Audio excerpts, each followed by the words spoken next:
people. Today I have a very special guest joining me. This is Dr. Fried. She is a world-renowned authority on bad cooking. Actually, I am the world's best bad cook, and I have written a cookbook for bad cooks called The Art and Science of Bad Cooking, and this is how this wonderful lady has found out about me.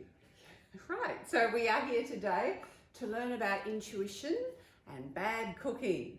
So, well, intuition and cooking, whichever way it turns out, is more to do with how good the intuition is. Well, yes, but also the gods, you know. The gods, okay. Yeah, the gods have a word to say there. Right. Yeah, So the gods of cooking or the gods of intuition? Yeah, just hang on. I just got to find something. I remember thinking I have to get all my implements out before we start, but sure. This is, you know, all these kitchen things here. Yes.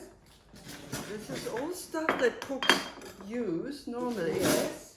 You know, and how does one know what this is for? Right. This is so much. I mean, look at it, look at it, look at it. Yes. This is so much stuff. Yes. And how do we know what all of this is meant to do? So are you saying that one of the things about bad cooking is you just get overwhelmed? And that's why you need your intuition? Yes, bad cooks can easily get overwhelmed. So I'll give you that one, but I need to bring together a couple of things here because, first of all, viewers, bad cooks are in the majority in the world. So you're not alone if you're one of them. And anyway, how you know that you're one of them, I have a test in the book that you can do, like, you know, are you a good parent, are you whatever, are you a good cook? So basically, there are 3 out of 4 cooks are actually bad cooks. So I've researched that. Oh, you did the research? I'm a researcher, yeah. Right. I've got 2 standard deviations and all that? And all that. Statistically accurate and broad, and I used the golden standard as well. So we had double-blind and mono-unsaturated studies to prove the points.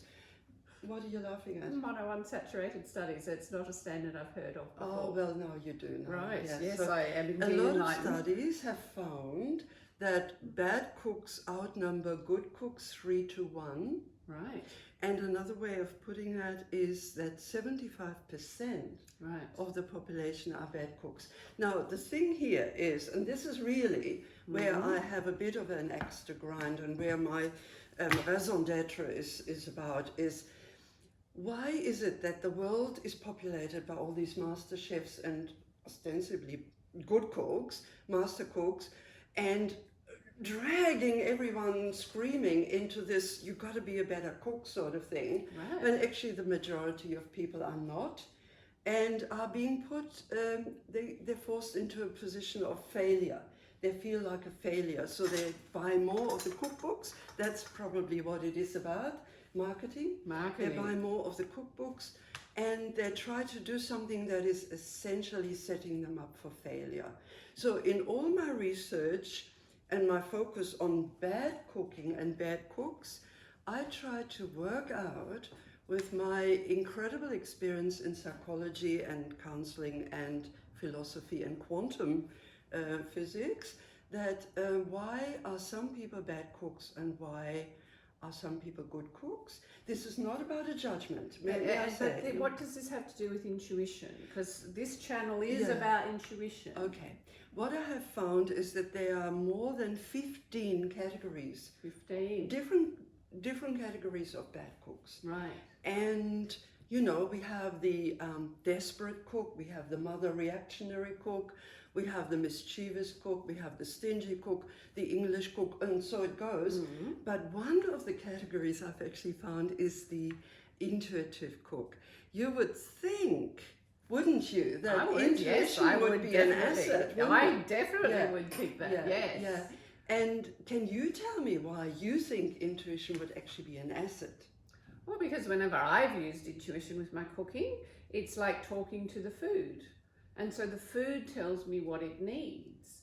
Like if it's a little bit bland, it might tell me, oh, it needs a little bit of mustard, or you know, if it tells me how to balance things, or what it needs for the whole meal to be more complete. So the food talking to you, yes, I wouldn't call that intuition. Wouldn't you? I would call that an external thing, like the food telling me what to do, while intuition with me is my sense of intuition, as I understand it, Dr. Fried, is more about a gut feeling. Okay. Yeah. There are different forms of intuition, but yeah, gut feeling, of course, because that is where the food is ending up. Well, yes. And so this is where things go wrong with bad cooks. Right. You see, whether you're an intuitive cook, whether you're good or a bad cook, you do tend to rely on your gut feeling. And the problem with bad cooks or cooks that are not so good is that their gut might actually be compromised. You alluded to that a moment ago. So the messages you actually get from your gut, what was that again? I don't know. The messages you actually get from your gut are wrong. So if you rely on gut feeling, intuition in other words, when you're cooking, if you are already a bad cook and have been for a while, your gut bacteria are of the wrong kind. So you're saying that intuition is actually your gut bacteria talking to you, not the food talking to you? Not the food. No, I don't think so. No, but the gut bacteria talking to you.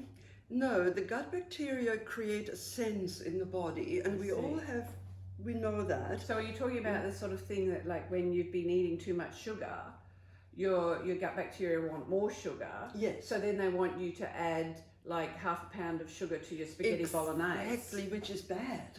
Which is bad for the body. But spaghetti bolognese is not meant to be a dessert, no. No, but it could be.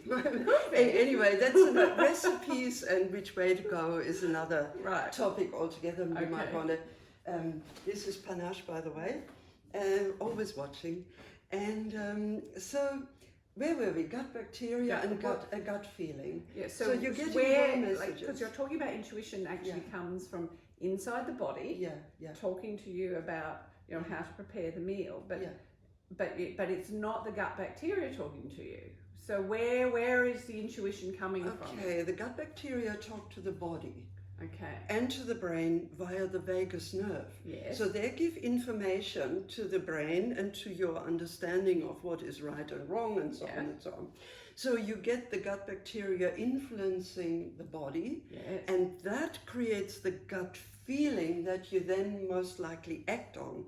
So when you use intuition as a tool, you have to be a little bit careful that your gut bacteria are of the right kind, that you already haven't created problematic gut. Because I always see gut bacteria as the good guys and the bad guys. Right. So if you have a lot of bad guys, they are like little knights on little horses riding through your internals, and they dominate.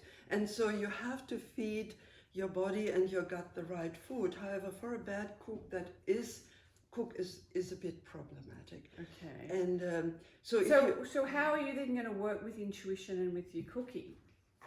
Well, first of all, I think the thing is to test whether you are a bad cook or not. And how do we do that? There is a test in my book which will tell you whether you are a bad cook or not. And what sort of test are we? Is it just what sort of things are we looking at there? 15 different questions about what's in your fridge, what that tells about you.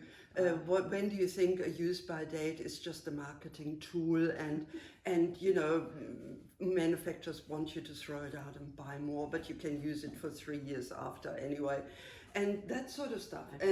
And also your definition of what is vegetarian food, and you know, temperature for cooking, like maximum incineration, is that a good setting on your stove or not?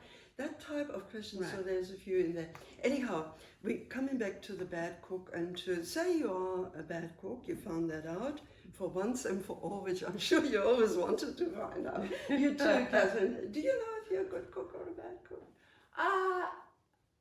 It varies. Does it? Yes. Some days I'm an absolutely brilliant cook, and other days it just doesn't work. No, so what doesn't work? Well, the meal know just what that doesn't. is? Yes, it's for coring things, I think. Yeah. It's a kind of juicer for your lemons. Oh, okay, thank you. Am I not supposed to know what that is? No, but I just wondered. And It does. I It guess, does look like a torturing I guess implement. you could also use your intuition about this. Yeah, you I know? could. Yeah. That inner knowing we're talking about, the gut feeling is just one other word, but inner knowing is another one. So intuition Well, I is mean, about it is- ingredients too. Well, yes, and it is possible what you were saying, that, you know, on those days when the cooking doesn't work, maybe my gut bacteria, maybe I should have taken a probiotic before I started cooking. That's it. Yes. Should we say a brand or do we just leave it general? Well, we don't have any sponsorship, so Oh, we we don't. can get some. So we don't stay a brand can get until some. we get a sponsorship. Yeah. But we won't, will we? Yeah. Okay, so a probiotic before. Yes. And maybe for a few days before you have that incredibly important dinner party. That's probably where a your good idea. mother-in-law comes over for the first Yes. time. Yeah, or- most of us clean up the house, but we need to clean up our gut as well before we start cooking. Absolutely. That's a good point. So you, as the practitioner and the knowledgeable one in that area, how would you clean out your gut to have the right gut bacteria, giving you the right intuitive messages? Okay, well, there's three basic things. One is the probiotics themselves. Okay, one is actually roughage, but what most people these days call prebiotics.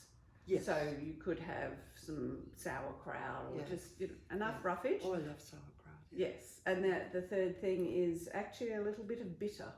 Bitter. Yeah, so either starting your day with like a hot lemon drink, which is actually a little bit more sour, or apple cider vinegar, because that actually gets your liver working, and that actually means that your whole gut is set for healthy digestion. That sounds good. And I just thought when you said that, I think the bad cook is actually already in a good place there, because a lot of my foods and people's foods who cook like that ferment anyway after a few days. If you leave them on the kitchen bench, especially in this climate, they ferment. And a lot of my foods actually taste bitter as well. Right, because of the fermentation or over Or fermentation. bitter in general. Okay. Yeah. So we are in the right place. So Right. maybe we should eat more of those foods. Maybe, but we have a paradox there, because if that's what's helping the gut, and then the gut then it is what helps us listen to our intuition, how come we end up as bad cooks when we're being intuitive? Not quite sure of your question there. Well, you know, we're saying that your intuition helps you be a better cook, but in order for your intuition to help you be a better cook, your gut has to be strong.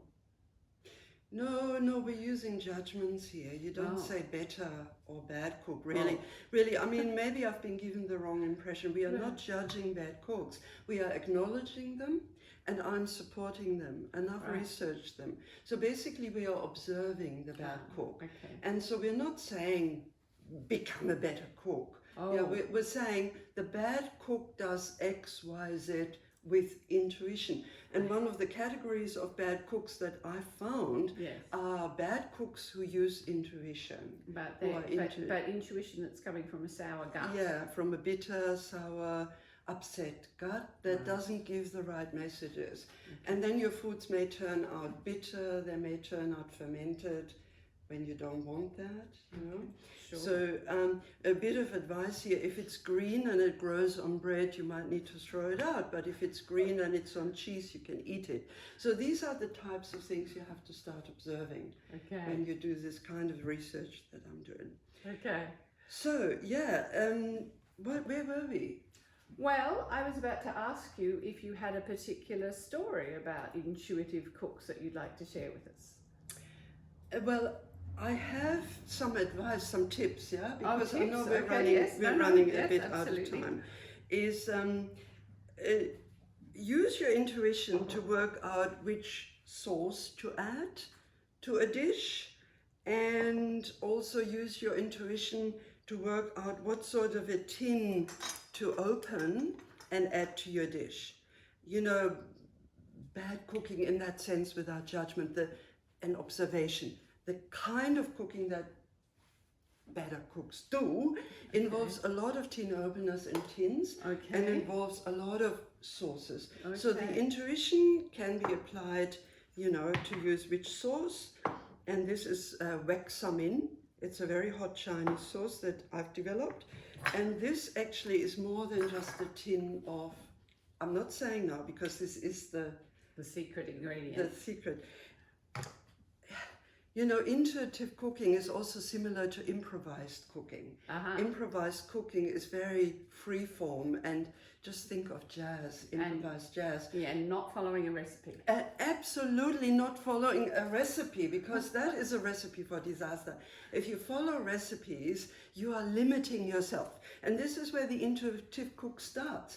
The intuitive cook usually doesn't fall for this prescriptive, rules-based type of cooking that so many of these master chefs tell us we should use. So they may have all the cookbooks, and I have plenty of them because I've lived a few years and I've done stuff. So, but you don't actually follow them. So what you do is you improvise. Like the best musicians are the musicians who are practiced for decades, and then they go free form. So by all means use the A's and the B's and the C's in the way that the musicians do.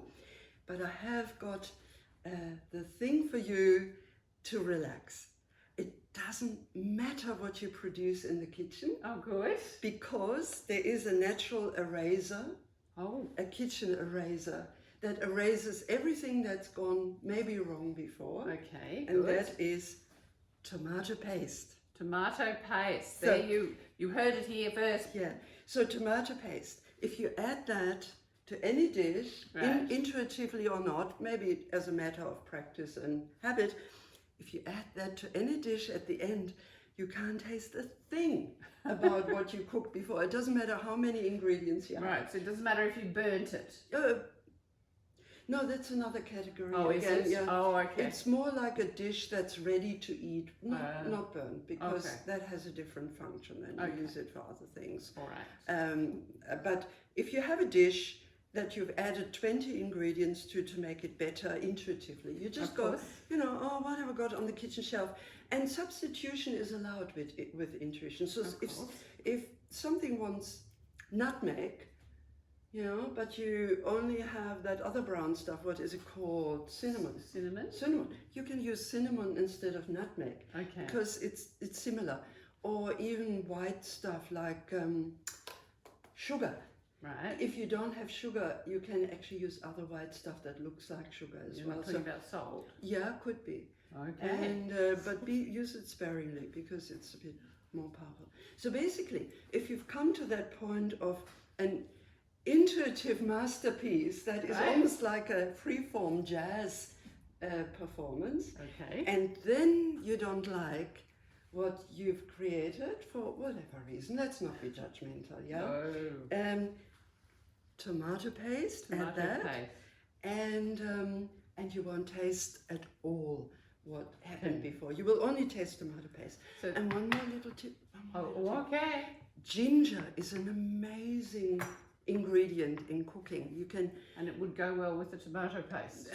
no. It's a totally separate category. It's amazing what you can do with ginger if you leave it out.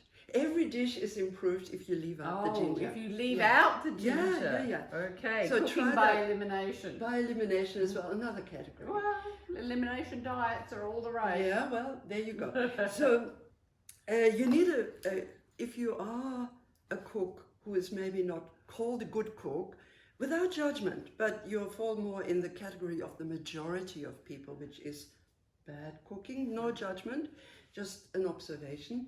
Then you need very good tin openers because they get used a lot. Mm-hmm. There is a digital one online. The Australian Open has a digital one you can use, download the app. And lots of tin openers and lots of tins in your cupboard, and especially this one. And of course the Waxamin sauce that I've developed. Okay. And poor dog, poor Panache has, he's my taste tester very often. Okay. And I gave him something an hour ago and he's passed out. Yes, he looks happy though. Well, he's passed out. So basically, are there any more specific questions you have of me coming from your discipline, your expertise? Well, I love the fact that your secret ingredient, your tomato paste there, can fix any mistakes that our intuition or listening to our intuition might have created. I guess my question is for you though, what is the essential essence of an intuitive cook? Essences in cooking is different to essences in life and in intuition. So essence of rose water, essence of lemon, essence of give me a few more, like there's a few essences. Essence. Essence of essence. Well, I said almond essence, but essence of almond essence. essence. Yeah, almond essence. So are you heading in that direction, or? Well, no. How does an intuitive cook know they're an intuitive cook? Well, they don't know. They don't know. No, because their gut bacteria are usually wrong. Right. Yeah. And hence why we need the tomato paste. Yeah. So, okay, so there you are, guys. I hope you enjoyed that, and thank you, Dr. Fried, for joining us today to talk about intuitive cooking. And yeah. until next time, remember that you're brilliant. But one more thing, there is a podcast. Oh yes, I forgot to mention. There will be. Dr. Fried has a website, which I will put the link of that down below, and she does have some podcasts coming up. Which you can find all the details of that on the website as well. Yes, that's correct. That's good. Okay, we'll leave it at that. Thank you. So until next time, remember that you're brilliant.